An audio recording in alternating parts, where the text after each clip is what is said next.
Autoline Daily is brought to you by Borg Warner. Feel good about driving. Bosch. The number of clean diesel models in North America will double by 2014. Bosch Clean Diesel.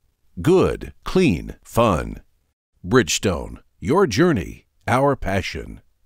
Dow Automotive Systems. Improving durability and increasing design flexibility with Betamate structural adhesives at dowbetamate.com.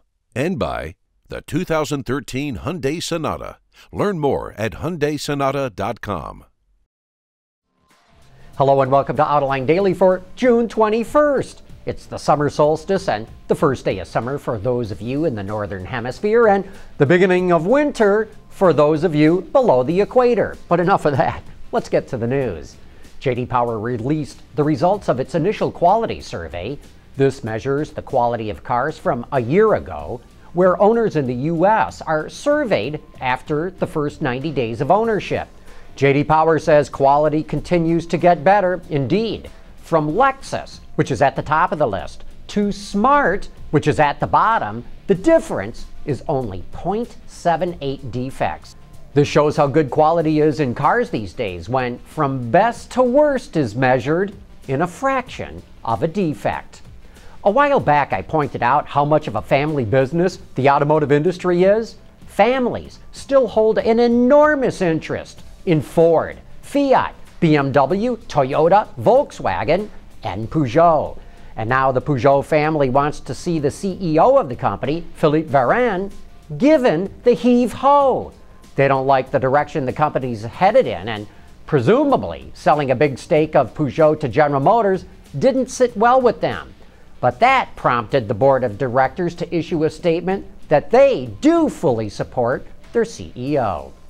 Audi just announced that Scott Keogh will replace Johan de Nysschen as president of the company's U.S. operations.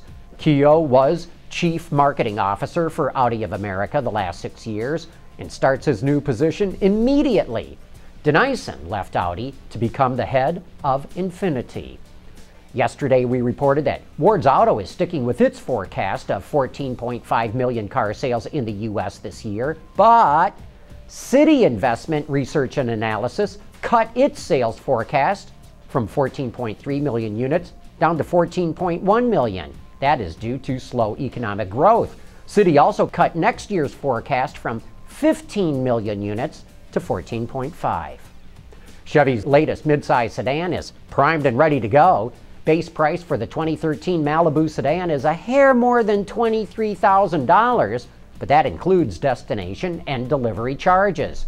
That's a small increase over today's Malibu, but the new version does come with more standard equipment. Also, the company reduced the price of the range-topping LTZ model, which will be powered by a 2-liter turbo, the first turbocharged engine ever offered in a Malibu. And going back to that J.D. Power story, the 2012 Malibu just won top honors in its segment. On the electric vehicle front, Honda will begin recycling rare earth metals along with other materials that are used in hybrid batteries.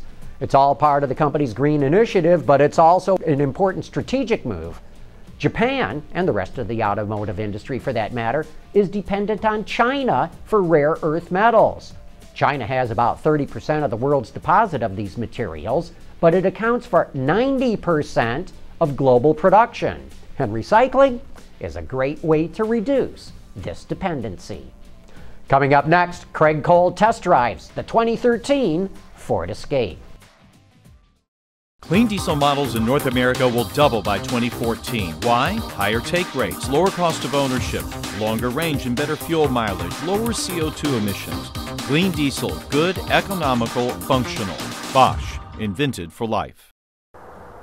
Well, for the past few days I've been driving this, the 2013 Ford Escape, and here is my instant impression.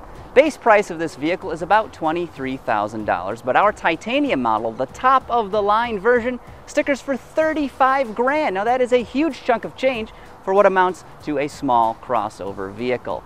Base engine on the 2013 Escape is a 2.5-liter 4-cylinder, puts out 168 horsepower, perfect for rental car duty.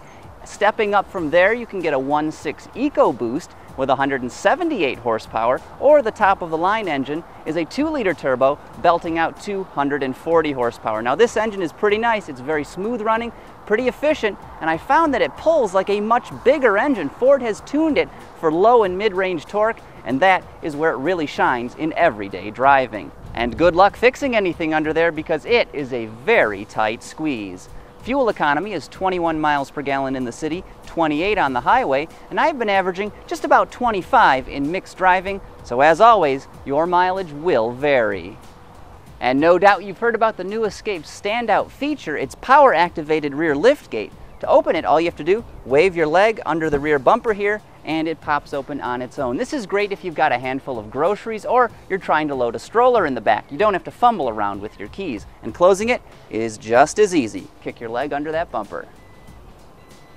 Moving inside, this car's interior is a very nice place to spend time. It's comfortable, it's quiet, it's functional. The front seats, for instance, very supportive, although the lower cushion is a little bit too short for taller drivers like me. Same story in the back. More room than you'd expect in this size of a vehicle. As for the dashboard, it's made mostly out of soft plastics, as are the door panels, which is a nice touch, although I find the design to be a little bit alien. It's like Ford didn't know when to stop designing, so it's kind of weird looking in here.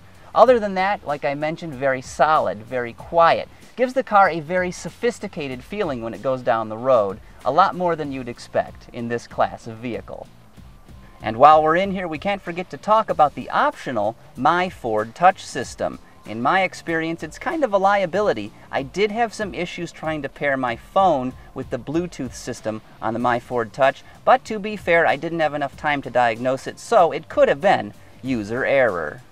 Going down the road, the 2013 Ford Escape drives like no other small crossover I've been in. The ride is quite hard, but the trade-off is fantastic handling. This thing practically feels like a sports car, and that's enough to give it 2 thumbs up in my book.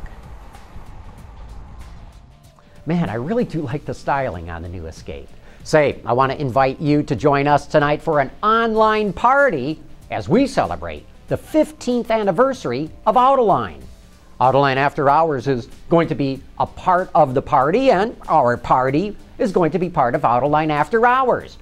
We're inviting everyone who's ever been on any of the Autoline shows to come on over and help us celebrate. And that's going to give me and the auto extremist Peter DeLorenzo an amazing collection of guests to talk with. That's tonight, starting at 6 p.m. Eastern Time at www.autoline.tv. And that wraps up today's report. We will see you tomorrow.